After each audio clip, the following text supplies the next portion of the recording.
Live stream audio in the worship setting seems to be sometimes a moving target at best. So what do you do when your facilities are under construction and you're going to be out of your worship center for about 3 months? Well, you move into the fellowship hall and you set an acoustic worship stream up. I'm looking forward to being able to take the Mevo cameras and use them to stream an acoustic worship set. Let's see how that's going to work.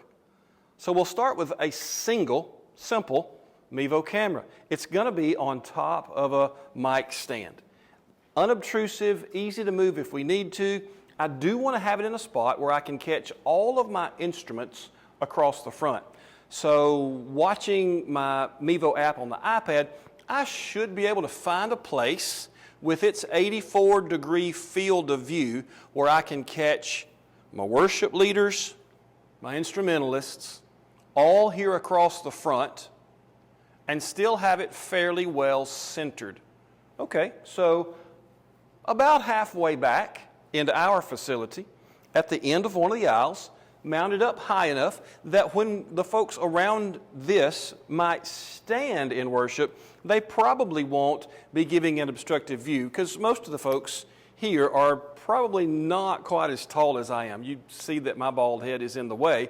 So if I were sitting here, I would probably stay seated most of the time. This is going to be a good shot back to front, catching enough of each side that I should be able to have a good view. But today's video isn't about the view, it's about the audio. So what will we do for audio? Well, I'm going to go back to when I first started live streaming my worship services with a Mevo Plus mounted on a microphone stand. You remember the Mevo Plus did not have the best audio sensors built in. The Start microphone is much better than that Mevo Plus microphone ever was.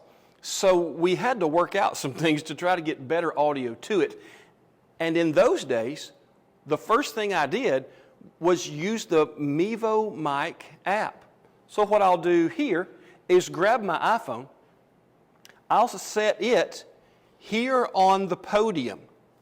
Now, there's not a whole lot of real estate here. I'm used to a much bigger pulpit, but that will work to pick up the things acoustically that are happening here, because my acoustic guitar or bass will be here. My acoustic bass or guitar will be here. We'll have a cajon here. We'll have a piano there. And so the mix of sound that's coming toward the folks who are in attendance here will be picked up by a quality iPhone microphone. So that's going to be the bulk of what I get going out over my live stream.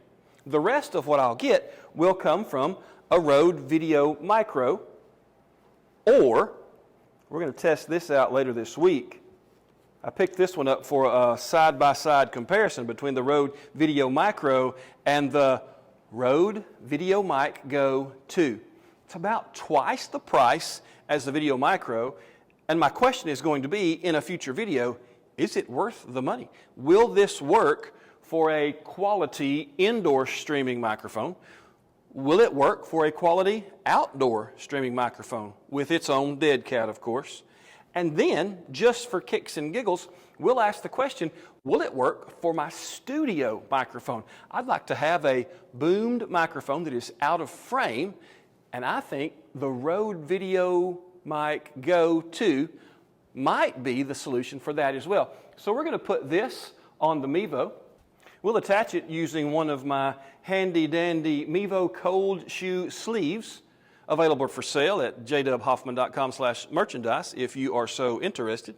We'll mount that. We'll give you a close-up of what that might look like. So, Rode Video Mic Go 2. We're not going to get real deep into the specs of this microphone, but it does have a USB port that allows for a digital signal to come in instead of the 3.5, in addition to the 3.5 millimeter analog signal that you can feed. The folks at Mevo tell me the USB-C port, the digital signal, is technically cleaner than the analog signal. So I will probably spend most of my time with a USB-C to USB-C cable, plug this into the Mevo Start.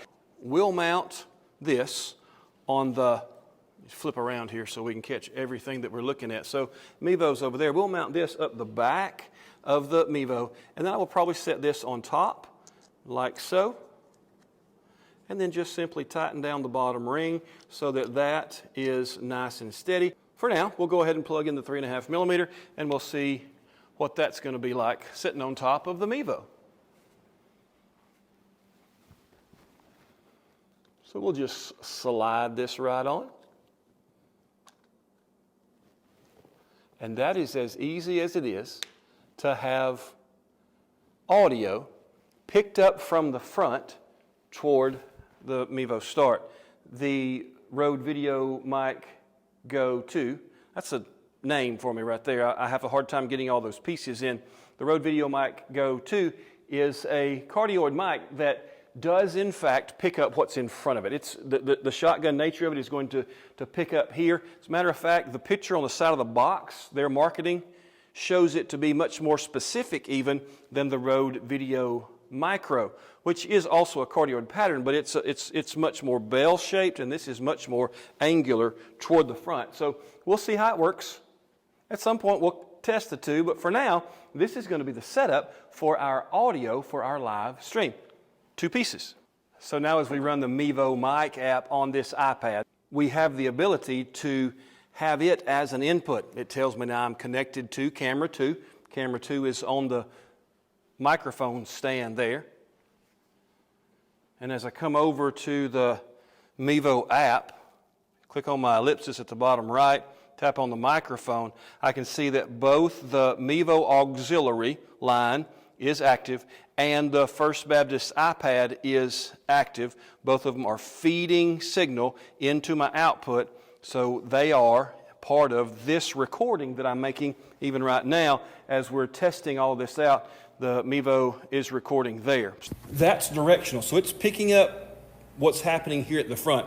It's going to pick up some of the audience, some of the crowd, the congregation sound as well. Love to hear it when it picks up them singing. It fills this room up. I know there's a little bit of an echo today. As I consider that's picking up audio and this is picking up audio, if I get that echo when it's still full of people, what I'll do when I stand up to preach is simply turn off the Rode Video Mic Go 2 that's on the Mevo Start camera, because that'll be the source of the echo. This is a much closer source. I'll show you what I mean. So if I go back into the sound settings here and I turn off that which is mounted to the Mevo, I'm only using the iPad microphone now, and so I have a cleaner sound in an empty room. In a full room, it may actually add to have both of the microphones on. I've run it that way a few times, but I do know that when I'm the only one talking, or when there is one source of sound and not everybody is engaged in making the sound, sometimes having just the one microphone is the way to go. And so if that's the case, I'll use whatever device I have connected with the Mevo Mic app as my single source for acoustic audio in this room, instead of having both sources. We'll go ahead and turn the Mevo Mic app audio off. Come back one more time.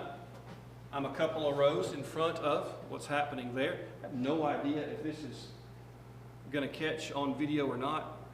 Trying to make sure that it does.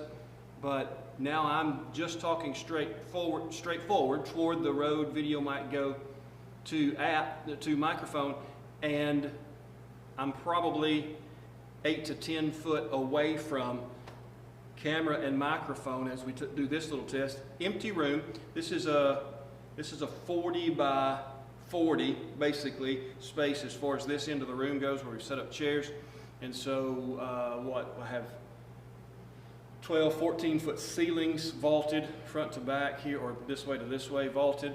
And so to see how sound picks up for this particular microphone at this distance, so that's a good test for us to run, because we'll be running an acoustic set this week. So although it can be a little bit intimidating to move from the comfort of running everything through ProPresenter, all my stream, running all my sound through the soundboard, which is right there fed into ProPresenter as well, It's all taken care of for me, and I love that setup in there. However, I can't use it for the next 3 months. So using an acoustic setup here, where we're going to be just with natural instruments, nothing plugged in, nothing electronic. We're just going to be worshiping in an acoustic environment. I'm going to be preaching without a microphone to this group of folks. I'm excited to know that I can still run a live stream and have good quality audio for the folks that need to stay where they are and watch.